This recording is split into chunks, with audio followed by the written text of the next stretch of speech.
르호보암의 나라가 견고하고 세력이 강해지매 그가 여호와의 율법을 버리니 온 이스라엘이 본받은지라.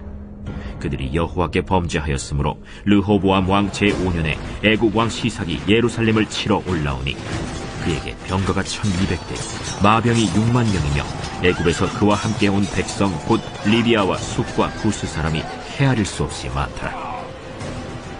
시삭이 유다의 견고한 성읍들을 빼앗고 예루살렘에 이르니 그때 유다 방백들이 시삭의 일로 예루살렘에 모였는지라. 선지자 스마야가 르호보암과 방백들에게 나와 이르되, 여호와께서 이같이 말씀하시기를 너희가 나를 버렸으므로 나도 너희를 버려 시삭의 손에 넘겼노라 하셨다. 이에 이스라엘 방백들과 왕이 스스로 겸비하여 이르되, 여호와는 의로우시다. 여호와께서 그들이 스스로 겸비함을 보신지라. 여호와의 말씀이 스마야에게 임하여 이르시되, 그들이 스스로 겸비하였으니 내가 멸하지 아니하고 저희를 조금 구원하여 나의 노를 시삭의 손을 통하여 예루살렘에 쏟지 아니하리라. 그러나 그들이 시삭의 종이 되어 나를 섬기는 것과 세상 나라들을 섬기는 것이 어떠한지 알게 되리라. 여러분 반갑습니다. 오늘도 퀴트로 여는 기막힌 하루입니다. 본 말씀 역대하 12장 1절부터 8절의 말씀입니다. 자, 여러분 어제 큐티 본문 말씀 기억하십니까? 이 신앙의 자유를 찾아 북이스라엘로부터 망명했던 레위인들과 신실한 백성들로 인해 남유다가 크게 번성했던 모습을 우리가 어제 보았습니다. 자, 그런데 바로 오늘 이어지는 12장을 보니까 이 르호보암과 남유다가 이제는 크게 고난당하는 모습을 보게 됩니다. 이 르호보암의 통치 기간 동안 남유다의 번영과 번성은 오직 3년밖에는 되지 않았습니다. 왜 르호보암의 번성은 3년밖에 되지 않았습니까? 우리가 오늘 말씀을 통해 그 이유를 함께 묵상해 보기를 원하는데요. 자, 먼저 오늘 2절부터 4절의 말씀에 보면 르호보암이 왕위에 오른 지 5년째 되던 해에 애굽의 왕 시삭이 예루살렘을 치러 왔다고 합니다. 수를 헤아릴 수 없을 만큼의 엄청난 규모의 애국 군대로 인해 성읍들은 다 파괴되고 정복당하고 말았습니다. 자, 그런데 오늘 이 말씀에서 우리가 주목해야 될 지점이 있는데요. 2절을 보면 오늘 이 역대기 저자는 이 사건에 대한 소위 신학화를 하고 있다는 점입니다. 여러분, 사건의 신학화라는 것이 무엇을 의미합니까? 자, 우리가 어떤 역사적 사건이든 간에 그 사건을 바라보는 다양한 관점이 존재하죠. 일례로 로마의 멸망의 원인을 이야기할 때도 학자들마다 다양한 해석을 내어놓습니다. 어떤 사람은 로마가 망한 이유를 경제적인 측면에서 혹은 또 정치적인 측면에서 조명합니다. 또 어떤 사람은 도덕적인 타락에서 이 멸망의 원인을 찾기도 합니다. 심지어 어떤 학자들은 당시 로마가 사용하던 상하수도 파이프를 이 납으로 제작했는데 이로 인해 로마인들이 납 중독에 걸렸고 그것이 전투력 하락으로 이어져 멸망했다. 이렇게 해석하는 사람들도 있다는 것입니다. 그러나 성경은 그 모든 인본적이고 인간적인 차원의 해석을 거부합니다. 성경은 역사의 주체가 하나님이심을 가르쳐 줍니다. 그리고 그 하나님의 역사는 구원의 역사입니다. 그러므로 구원의 관점에서 우리 인간사와 역사를 바라볼 때 이 본질적이고 올바른 해석을 할 수 있다는 것입니다. 바로 이것이 사건의 신학화입니다. 여러분, 오늘 이 사건도 마찬가지입니다. 애굽 왕 시삭이 남유다를 침공한 오늘 이 사건을 두고도 많은 시각과 해석이 존재할 수 있습니다. 그러나 그것이 얼마나 설득력이 있던 간에 좀 과격하게 이야기하자면 그 모든 것은 다 쓸데없는 이야기라는 것입니다. 여러분, 오늘 본문이 가르쳐주는 이 사건의 이유와 원인이 무엇입니까?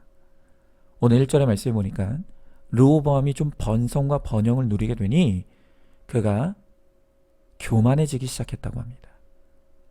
그러더니 이 르호보암과 온 유다가 하나님의 율법을 버리게 되었고 이것은 결론적으로 여호와께 범죄함이 되었다고 합니다. 그들이 여호와께 범죄함으로 오늘 이 고난이 찾아왔다는 것입니다. 바로 이것이 오늘 성경이 가르쳐주는 오늘 이 사건의 본질이고 또한 해석입니다. 여러분, 왜 사건의 올바른 해석이 중요합니까? 해석이 올바라야 같은 역사, 또 같은 실수, 같은 실패를 반복하지 않을 수 있기 때문입니다. 여러분, 우리도 마찬가지입니다. 우리도 고난이 올 때마다 여러 가지 이유들을 늘어놓으며 엉뚱한 데서 원인을 찾고는 합니다. 배우자 때문에 이렇게 됐다. 부모를 잘못 만나서 이렇게 됐다. 환경이 나빠서 그렇다. 여러분, 이렇게 본질이 아닌 엉뚱한 것을 붙잡고 원망하고 불평하면 바로 그것이 우리가 망하는 지름길이라는 것입니다. 우리에게 문제와 사건이 생겼을 때 우리는 그 문제를 가지고 하나님의 말씀 앞으로 가야 합니다. 그리고 겸손하게 말씀의 해석을 구해야 합니다. 여러분, 그렇게 할 때 하나님께서 말씀을 통해 우리들에게 가르쳐 주시는 것이 무엇입니까? 모든 고난에는 여호와께 범죄한 나의 악과 죄가 반드시 있다는 것입니다. 그리고 그 고난을 통해 말씀으로 내 죄를 깨닫고 돌이켜 회개하면 하나님께서 나를 거룩하게 하시고 또 구원해 주신다는 것. 바로 그것이 성경의 가르침과 약속입니다. 여러분, 이것을 알면 이미 우리 문제 해결의 절반은 이루어진 거나 다름이 없습니다. 고난 가운데 말씀의 해석을 받고 회개를 이루므로 더 이상 같은 죄를 반복하지 않고 거룩과 구원의 진보를 이루는 우리 모두가 될 수 있기를 소망합니다. 자, 질문해 봅니다. 내 인생의 문제 원인을 지금 나는 어디서 찾고 있습니까? 하나님께 묻지 않고 내 생각대로 판단하면서 엉뚱한 데서 원인을 찾고 문제 해결을 구하고 있지는 않습니까? 문제를 가지고 말씀 앞으로 가서 정확한 문제의 해석을 받고 문제 해결도 누리시기 바랍니다. 자, 다음으로 오늘 5절의 말씀을 보니까 이렇게 시삭의 침공을 받게 되니 이스라엘 백성들이 다시 선지자 스마야를 통해 말씀하시는 하나님의 말씀을 듣게 되었다고 합니다. 그리고 6절에 그들이 스스로 겸비하여 여호와는 의로우시다. 즉, 이 일이 자신의 죄로 말미암아 일어난 있어야 할 일임을 인정했다는 것입니다. 여러분, 오늘 우리가 이들의 모습을 보면서 반드시 기억할 것은 이들이 이렇게 스스로 겸손을 이루기 전에 먼저 겸손할 수밖에 없는 환경이 있었다는 것을 기억해야 한다는 것입니다. 여러분, 우리는 100% 죄인이기에 우리 스스로는 절대로 겸손을 이룰 수 없습니다. 그렇기 때문에 하나님은 오늘도 우리의 환경을 통해 우리를 낮추시고 우리로 하여금 겸손을 배워가게 하십니다. 여러분, 겸손이란 무엇입니까? 그것은 내가 할 수 있는 것은 아무것도 없다는 것을 인정하며 하나님만을 의지하는 것, 바로 그것이 겸손입니다. 그러므로 오늘도 우리가 우리의 거룩을 위해 반드시 지켜야 될 적용은 우리 마음대로 우리의 환경을 바꾸거나 그 환경에서 도망치려고 해서는 안 된다는 것입니다. 여러분, 지금 우리에게도 우리를 숨막히게 하고 나를 억압하고 짓누르는 애고방 시삭 같은 배우자가 있습니다. 또 시삭 시어머니, 시삭 직장 상사, 시삭 자녀, 또 시삭 환경이 오늘 우리들에게 있다는 것입니다. 그런데 오늘 성경이 우리들에게 가르치는 것이 무엇입니까? 그 시삭이 우연히 재수 없어서 내 인생에 찾아온 것이 아니라 스스로 겸비하라고 하나님이 우리에게 붙여주신 우리의 채찍이고 또한 하나님의 막대기라는 것입니다. 그런데 나의 시삭이 싫다고 함부로 이혼하고 이직하면서 사람과 환경을 피하고자 할 때 거기에 더 좋은 환경과 사람이 있는 것이 아니라 더 힘든 환경과 사람이 있다는 것을 깨달아 알라는 것입니다. 여러분, 우리가 그렇게 힘든 사람과 환경을 만났을 때 가장 쉽게 선택할 수 있는 것이 도망이고 회피하는 것입니다. 그러나 그렇게 자꾸 도망하고 회피하면 내 거룩을 위한 하나님의 연단과 훈련에 끝이 없는 것입니다. 우리가 주어진 질서와 환경에 순종하고 또 인내함을 통해 하나님이 나를 겸손의 사람으로 만들어 가시고 거룩한 자로 우리를 세워가십니다. 그렇게 하나님이 원하시는 데까지 겸손과 거룩을 이루면 사람과 환경은 하나님께서 알아서 처리해 주시는 것입니다. 여러분, 저도 그랬습니다. 너무 부끄러운 고백이지만 저도 우리 교회에서 고난을 당할 때 3번이나 이 환경을 피해 도망가려고 했었습니다. 심지어 목회자의 사명도 버리고 도망가려고 했었습니다. 그때 저를 도망가게 해달라고 얼마나 떼부리며 하나님께 기도했는지 모릅니다. 그런데 지금에 와서 너무나 감사한 것은 하나님께서 그러한 제 기도에 응답해 주시지 않은 것이고, 제가 도망가려고 할 때마다 하나님은 다양한 방법으로 저를 이 자리에 주저앉게 해주셨다는 것입니다. 그 당시에는 나의 기도에 응답하지 않으시고 도망가고자 하는 저를 붙들어 매시고 끌어안치시는 하나님이 얼마나 원망이 됐는지 모릅니다. 이해가 되지 않았습니다. 그러나 이제 와서는 제 뜻대로 하지 못하도록 막아주신 것이, 그것이야말로 하나님의 최고의 은혜임을 이제는 깨닫습니다. 이렇게 저의 고난의 환경에 머물게 하시는 하나님의 은혜가 있었기 때문에 제가 이곳에서 구속사의 복음을 깨닫게 되었고, 조금이나마 스스로 겸비할 수 있게 되었고, 또 하나님의 은혜가 아니면 살아갈 수 없다는 것을 인정할 수 있게 되었습니다. 여러분, 오늘도 내게 허락하신 그 질서와 환경이 나를 스스로 겸비하게 하시기 위해 하나님이 허락하신 최고의 환경임을 우리가 인정할 수 있길 바랍니다. 그리고 그 환경에 잘 순종하며 인내함으로 마침내 거룩과 구원을 이루어가는 우리 모두가 되기를 소망합니다. 자, 질문해 봅니다. 내게 주어진 환경과 사람들이 나를 겸손의 사람으로 만드시기 위해 하나님이 주신 이 최고의 세팅인 것을 믿습니까? 사람이 싫고 환경이 마음에 안 든다고 내 마음대로 이혼과 이직으로 도망가려고 하고 있지는 않습니까? 환경이 변하는 것이 아니라 변하지 않는 그 환경 때문에 나에게 말씀이 들리고 내가 변화되는 것이 진짜 응답이고 축복인 것을 깨닫기 바랍니다. 자, 마지막으로 이렇게 이스라엘 백성들이 고난 가운데 회개할 때 하나님은 7절에 그들이 스스로 겸비하였으니 내가 멸하지 아니하고 저희는 조금 구원하시겠다 라고 말씀하십니다. 여러분, 참 이상한 말씀이죠. 구원하실 거면 확실하게 구원하실 것이지 조금 구원하시겠다고 하시는 것은 또 무엇입니까?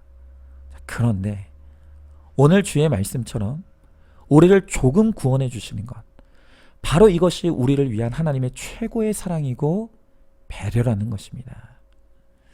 여러분, 우리가 함께 보고 있는 이 이스라엘 역사, 또 우리 자신의 인생사를 보면서 우리가 목격하는 것이 무엇입니까? 그것은 우리가 고난당할 때는 그렇게 하나님을 찾고 구하지만 조금만 번성하고 번영하면 금세 하나님을 떠나고 율법을 버린다는 것입니다. 그렇게 세상으로 멀리 떠나다가 또다시 온갖 고난을 겪고 아프고 깨지면 그때서야 또다시 하나님께 눈물을 흘리며 돌아와 겸비하고, 또 살만해지면 교만하여 세상으로 떠나는, 이것이 반복되는 것이 우리의 역사이고 세상의 역사가 아닙니까? 여러분, 그래서 하나님은 때에 맞는 적당한 고난을 통해 우리가 세상으로 떠내려가지 않도록 끊임없이 우리를 양육해 가시고 훈련해 가신다는 것입니다. 여러분, 저는 개인적으로 오늘 말씀에 이 조금 구원하였다 라는 이 표현이 얼마나 공감이 되는지 모릅니다. 제 개인의 삶을 봐도 분명히 오늘도 하나님이 부어주시는 은혜와 축복이 있습니다. 그러나 하나님은 결코 저에게 과하거나 넘치게 주시진 않습니다. 언제나 약간 모자라게, 약간 아쉬울 만큼 주십니다. 그래서 하나님을 찾지 않고 구하지 않을 수 없는 딱 그만큼의 절묘한 은혜만 저에게 허락하신다는 것입니다. 또한 제가 조금만 나태해지고 교만해지려고 하면 언제나 하나님은 정확한 타이밍에 꼭 알맞는 고난과 환경을 허락하셔서 제가 영적 긴장감을 놓치지 않도록 그렇게 저를 다루어 가십니다. 여러분, 그렇기 때문에 이 세상 그 누구라도 고난이 없는 사람은 아무도 없습니다. 모든 사람은 다 각자의 수준에 맞는 절대치의 고난이 다 있다는 것입니다. 그리고 그 때에 맞는 수준에 맞는 고난을 통해 하나님은 우리가 세상으로 떠내려가지 않고 거룩과 구원의 자리에 머물러 있을 수 있도록 우리를 그렇게 양육해 가신다는 것입니다. 여러분, 우리가 너무 잘 알다시피 바울에게는 평생토록 그가 가시라고 불렀던 이 육체의 고통이 있었습니다. 바울 서신에서 바울이 온전히 자기를 위해 기도했다는 것은 바로 이것이 유일합니다. 그만큼 바울에게 있어서 이 육체의 가시, 고통은 너무너무 힘들고 불편한 것이었습니다. 그러나 그렇게 이 육체의 가시를 빼줄 것을 구하던 바울에게 하나님께서 주신 응답이 무엇입니까? 빼주시지 않는 것이었습니다. 여러분, 이 바울이 하나님으로부터 얼마나 큰 능력을 받고 신실하게 사역했습니까? 그런데도 하나님은 이 가시의 문제를 남겨주셨다는 것입니다. 그리고 그것을 통해 그를 조금만 구원해 주셨습니다. 여러분, 이 가시를 빼달라고 간절히 구하는 바울의 기도에 대한 하나님의 응답이 무엇입니까? 그것은 그 가시가 그에게 은혜라는 것입니다. 이 땅에서 조금 구원받는 것이 하나님 나라에서 영원한 구원을 누리는 진짜 비결이라는 것입니다. 그렇습니다. 하나님이 이 땅에서 완전한 구원을 누리면 우리가 이 땅이 천국인 줄 알고 착각하면서 세상 나라의 종이 될 것을 너무 잘 아십니다. 그래서 이 땅에서 우리가 사는 동안은 우리에게 필요한 고난을 주셔서 이 땅이 천국이 아니라는 것을 깨닫게 하시고 하나님을 사모하고 또한 천국을 사모하는 거룩한 인생으로 우리를 그렇게 세워가시는 것입니다. 그러므로 오늘도 나를 이 땅에서 조금 구원해 주신 하나님의 은혜에 감사하시기 바랍니다. 그 조금 구원해 주시는 것이 영원한 구원을 얻으라는 하나님의 배려이고 사랑임을 깨닫기 바랍니다. 그러므로 우리에게 어떤 은혜를 주시든 또 어떤 고난을 주시든 바로 그것이 우리에게 영원한 구원을 주시려고 하시는 하나님의 사랑임을 깨닫고 날마다 감사를 이루어가는 우리 모두가 될 수 있기를 소망합니다. 자, 질문해 봅니다. 이 땅에서 조금 구원받는 것이 하나님 나라에서 완전한 구원을 누리는 비결임을 깨닫습니까? 이 세상에서 천국을 꿈꾸는 것이 결국엔 세상의 종노릇하게 되는 것임을 알고 있습니까? 내게 주신 고난을 통해 하나님의 종으로 하나님을 섬김으로 완전한 거룩과 구원을 얻는 우리 모두가 되기를 소망하시기 바랍니다. 자, 오늘도 4월 29일 보석상자입니다. 인간은 100% 주인이고 하나님은 100% 오르신 분입니다. 아멘. 오늘도 큐티로 기막힌 하루를 살아내는 하늘가족 공동체 우리 모든 성도님 되시길 주님의 이름으로 축복합니다.